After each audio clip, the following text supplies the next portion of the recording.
Pennsylvania. I'm married to Michelle. I'm a printer by trade. I have been my entire adult life. Okay, Bill, how much time went into the preparation of the book, and how long did the writing and editing process take? Well, it took, like I mentioned earlier, it took about 5 years to gather everything that I had that I put into the book. And I didn't put everything in, but it took 5 years to gather enough information that I could write a book. It didn't take that long to write, simply because I didn't have to come up with anything. You know, it was all my own experiences, so I didn't have to. The only thing I had to do was change people's names, obviously. Honestly, it took probably 3 weeks, maybe, to put it all together in a rough format. To get everything finalized, I'd say total writing 2 months, maybe. Okay. And what would a new writer need to know if he or she was thinking about getting some work published? A lot of the things I figured out after the book was down on paper. I had to ask the question, okay, now what do I want to do with it? How do I want to get it out there? How do I want to sell it? So I got online, did some research about different avenues that I could pursue, you know, publishing house versus digital, self-publishing, that kind of thing. And for my own situation, I decided to go initially digital, and I can get into that a little bit if you'd like. But that process, and then I had to figure out what I needed to know as far as ISBN numbers, copyright information, how to go about getting those things done. Those were the only things that I wasn't quite sure about, and it wasn't real hard to figure it out. Okay. So it's not that difficult. And what was the whole process like for you? There was a lot of areas that I wasn't sure about. That was the only thing, was I wasn't sure because I don't have an education in writing, you know. So it was all, I just have a story that I wanted to get out there, and I had no idea about how to do it. So I had to do a lot of research. That's all. Okay. Would you recommend publishing via ebooks to other writers? Well, since you brought it up, I'll kind of get into the differences and the reasons I went the way I went versus why I didn't. My goal wasn't to make a lot of money. That's not what I was trying to accomplish here. So that was the first thing. If I were trying to make a lot of money on a book and I was trying to make a living out of this, I would certainly pursue it a different way than I did. For instance, I decided to go with self-publishing for 3 main reasons. I looked at time, the financial end, the money, and control. Those are the 3 things that I looked at. Digital format, time. I can literally, once the book is on paper, I can literally have it published and online, available worldwide in like 24 hours, literally. That has a benefit. However, if you choose to go with a publishing house, as far as time's concerned, you're sending manuscripts out to dozens and dozens and dozens of publishers, most of which this particular genre, may not be on their book list. So even if you do find a publisher, it may take 6, 8 months, a year maybe, to find one that will accept your book. And then at the end of that process, you're still looking at another year to get it in print, unless it's a nonfiction subject matter that, you know, that's time sensitive, like current affairs or something. And then of course they could probably push it along a little faster. So you're looking at, sometimes you could be looking at several years to get a book in print if you go through a publishing house. And then you look at the money aspect of it. Now initially in the digital format, you're going to have some initial expense. You're going to have your ISBN numbers if you decide to go digital and paper like I did. You're going to have your copyright submission to the federal government. That's just a small fee. That's like $35. I was very unsure. There's so much red tape with this government. I went to the government's website, and there's a lot of information on there that I just wasn't able to grab, so I didn't feel comfortable submitting that information on my own. The other option was to get an attorney, but then you're looking at hundreds and hundreds of dollars. So I kind of went in the middle of the road there, and I went to LegalZoom. I cut it right down the middle. And they actually did catch a hiccup that I would have missed. So in that particular case, it was worth it. Now with a publishing house, you're not going to have that upfront cost. In fact, you may even get royalties in advance.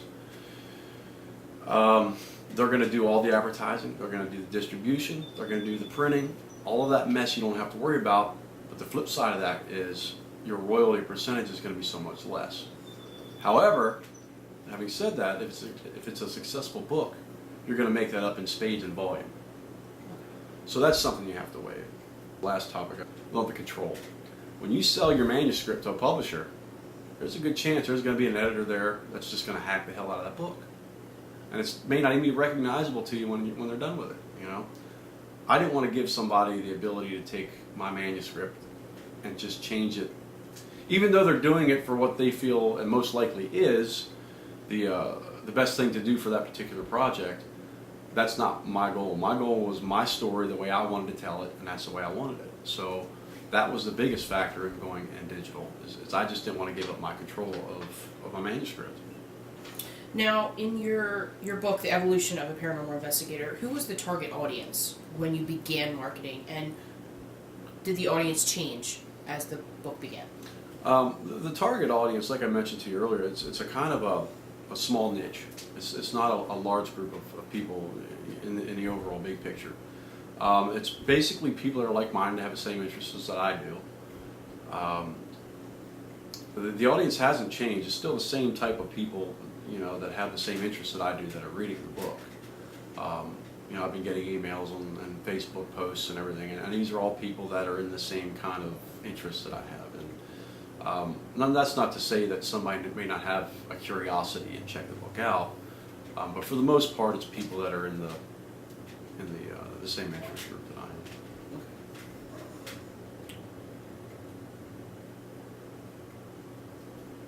In what ways have you advertised your book and worked to grow a following?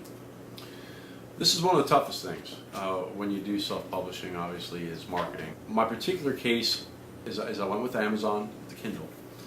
And there's several reasons for that. As far as the marketing goes, they do have options for me that I can advertise through Amazon and Kindle. There's also free book giveaways that is part of the promotional deal with Amazon, and that really helped. They got a lot of traffic to the book. There are options outside of Amazon as far as marketing goes, and other digital outlets, a lot of other places. The problem is when you're working with Kindle, you have a 90-day obligation with them to sell exclusively through Kindle.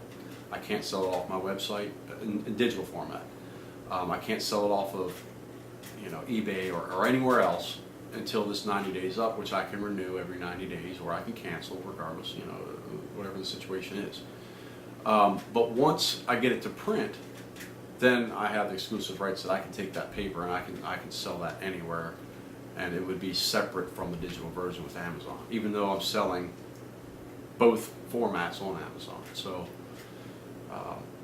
marketing, there's a lot of marketing out there. It's going to depend on what you want to pay. There again, that's the downside of self-publishing. You have to do your own marketing. You have to be your own salesman. So which I'm finding out is kind of tricky. I was going to say, along with the cost, how much does it cost roughly to get an ebook published from the beginning to the end of the process? My personal experience with 2 ISBN numbers and the copyright with LegalZoom. Now, it's only a $35 fee for the federal government if you want to do it yourself through their webpage, but you can do it. It's a $35 filing fee. My particular case, I have about $225 in it, minus my time, obviously, but you can't put a price on that. So it's under $250 for sure, everything included. And like I mentioned to you earlier, I'm a month and a week into it, and I got all that back already. So what I'm trying to do now is anything else that's flowing in is going to be used to get the book in print. And along with the cost, how much money do you make off of each ebook sale when you sell it through Amazon or Kindle? Okay, they have 2 different programs with Amazon. They have a 70% royalty program and a 30% royalty program.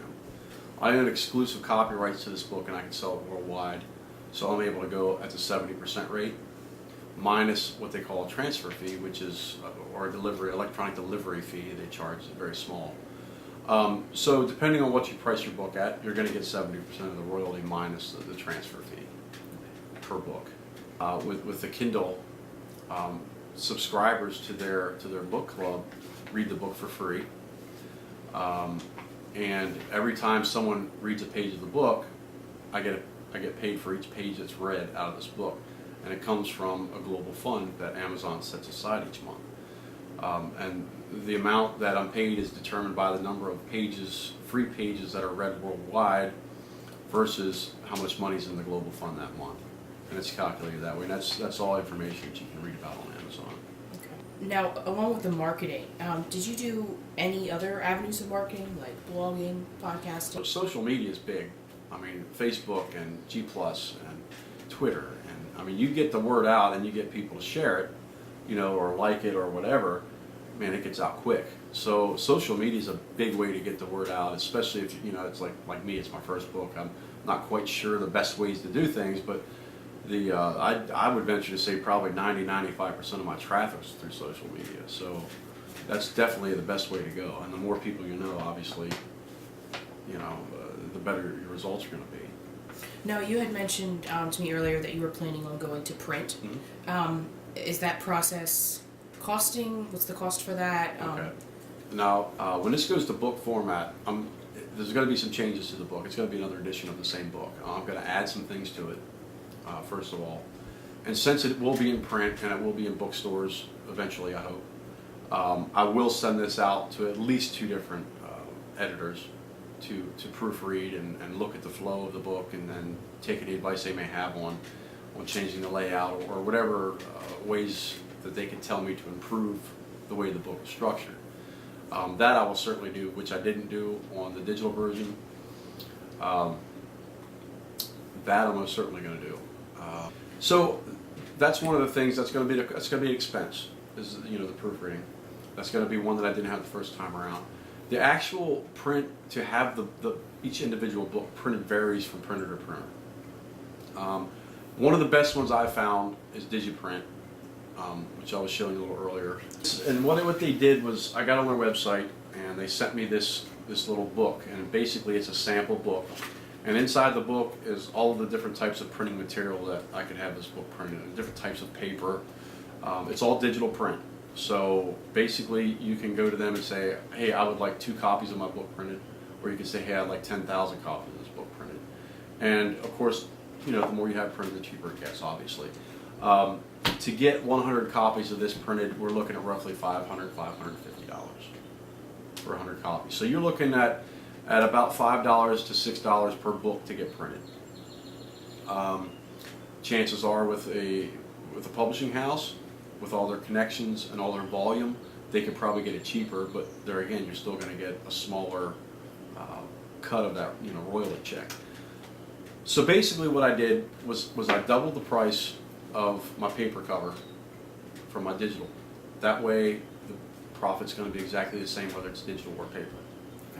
Okay. And the price again for your book when you go to print? This price I had listed at $14 when I get it in print, okay, versus $7 on a Kindle.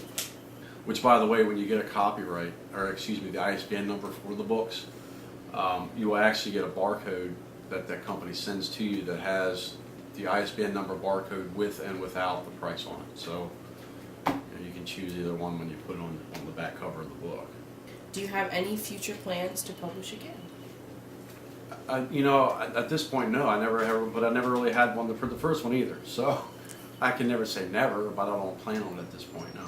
I mean, there again, I may make some improvements to the paper edition that would satisfy the things that I'm finding that, man, I wish I would have put that in there, or something that came to me a little late, But there again, it was just meant for me and some friends of mine and some other like-minded people that I know. But I never had any intentions of getting this thing. And one day I thought, well, why not? Why not? As far as your future plans to publish again, if you did decide to publish again, mm-hmm. would it be another paranormal, or would you go a different avenue? Because I know you had mentioned that you had a technical version. Yeah, and there's a possibility that, the first version, the very first manuscript that I wrote was about the technology that's used in paranormal research. And it was, like I said, it was very factual, very structured, and very straightforward that would only interest a few people, to be honest. It's factual and boring is what it is. Certainly stick to something that I know. It's that much easier. I'm not the kind of person, I can't sit around and make things up. You know what I mean? I just can't. And if I do, I forget everything I made up. So no, I would certainly stick to something I know, whether that be paranormal research or whether that be something with my ring making or one of my other interests. It would certainly be something that I know because it's a lot easier. It just is. It's just easier. I don't have to make anything up. Now, you did mention your ring making. Mm-hmm. If you could make a book out of that or write about that, what exactly would you say in your ring making? Most likely it would just be the process of how you do it if somebody else were to want to do it. And what exactly is that process called? Well, some people call it metalsmithing. Some people call it, I don't know what, jewelry making. Some people, I mean, it's making a ring. I don't know what you call that. I would maybe jeweler. You know, I would imagine. You know, I'm gonna have to look up that genre now just to see what you would call that.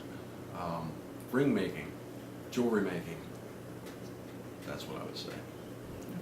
Well, basically what I do is I take in fact, I have a sample right here. I'll show you because I just finished one. It's a 1964 silver quarter, and this is actually a woman's size. I usually make these rings out of Kennedy $half proofs, which are 80. Well, actually, I think they're 0.99 silver. So a little easier to work with. They stay a lot cleaner. So basically, what you do is you take the quarter or the $half, and you stand it on end, and you put it on an anvil, and you take a small hammer, and you just sit and tap it and tap it and tap it and roll it until it flattens out. And what's left on the inside band of the ring is all the writing and lettering that's on the coin. So you can actually read the date on there, United States of America, and it's a silver ring. And you heat it up and anneal it, make it a little softer and pliable to work with. Once you get it to the proper width, then you'll drill the center out and you'll file it to size. Polish the ring and it's done. About, I don't know, I think this one I have about 10 hours in this one. Between the hammering and polishing and filing. And it's basically the same process for whatever coin. It doesn't matter what coin you're using. I have a second process where I take a coin and I actually turn it inside out. I don't have one of those samples handy right now, but basically it's just you take a coin and you drill the center out, you put it on a mandrel. You know, mandrel's a little tapered metal bar, and you stick it on there and you take a mallet and you just start working it down until the coin actually folds over and it turns inside out. Those I can do one of those in about 45 minutes. So there's not a whole lot of labor involved in that. Where these are a little more intricate. They look a lot nicer though when they're finished. I mean, so yeah, that's kind of like a wintertime hobby. That's like what I like to do when I get cabin fever. You know, I'll just go out to the garage. You know what I'm doing because you can hear me banging up and down the block. But no, it's just a hobby. I saw one time and I thought, I wonder how this guy made this damn thing. So I sat down and figured out how he made it. Just because I could. So that's another niche that you have. Yeah. And that could possibly be something, maybe your second book. Possibly. You never know. Who knows? Maybe I'll come across something 6 months from now that I never thought of before, or I may be able to come up with something new or a new process to make it look better, or, you know, I don't know. Yeah, I have a lot of strange little hobbies, you know. But yeah, this was another interest of mine, like I was talking about with ring making. In my spare time, when I have any anymore. So, one last question here. What inspired you to share your experience with the paranormal research as a book? Okay. I'm glad you asked that question because it's important to me that you asked that. One of the biggest things that I had a personal experience, okay, years ago, and I know what I experienced was real, but I don't like other avenues and other media outlets that are portraying this in a way that's not true, like basically everything you see on TV. So what I'm trying to do is I wanted to get the story out. It's not just me, it's quite a few of us that we want to get the truth out there about what's real versus what you're seeing on TV. And it's a lot. It's completely different. I mean, it doesn't even resemble each other. The reality versus, the giant money-making phenomena that's going on TV right now. So I just kind of wanted, there's a lot of young people that are involved in this. There's a lot of people that want to get into it for the right reasons, but the only exposure they have is what they see on TV and don't know any better. So we're trying to get the word out, okay, this is what's really, this is the truth. This is what's real. What you're seeing and what other people are telling you is not always, the truth. So that was my main goal, is just to try to share some of the reality of what's going on. As, like I said, as well as a lot of other people. And get some of the speculation out of the way and get some of the exaggerations out of the way and say, okay, this is what you're seeing, what these people are using this thermal imaging camera on TV. This is what they're telling you and this is what they're showing you. Now let me show you the truth. This is what the camera can really do. This is what it can't do, and here's why. And we explain it in detail. Actually, the book explains in very good detail about why these things don't do what people tell you that they do. So that's just the other side of the coin. You hear this side of the story, but you never hear this side. And that was my goal, was to say, okay, here's the other side of the story here.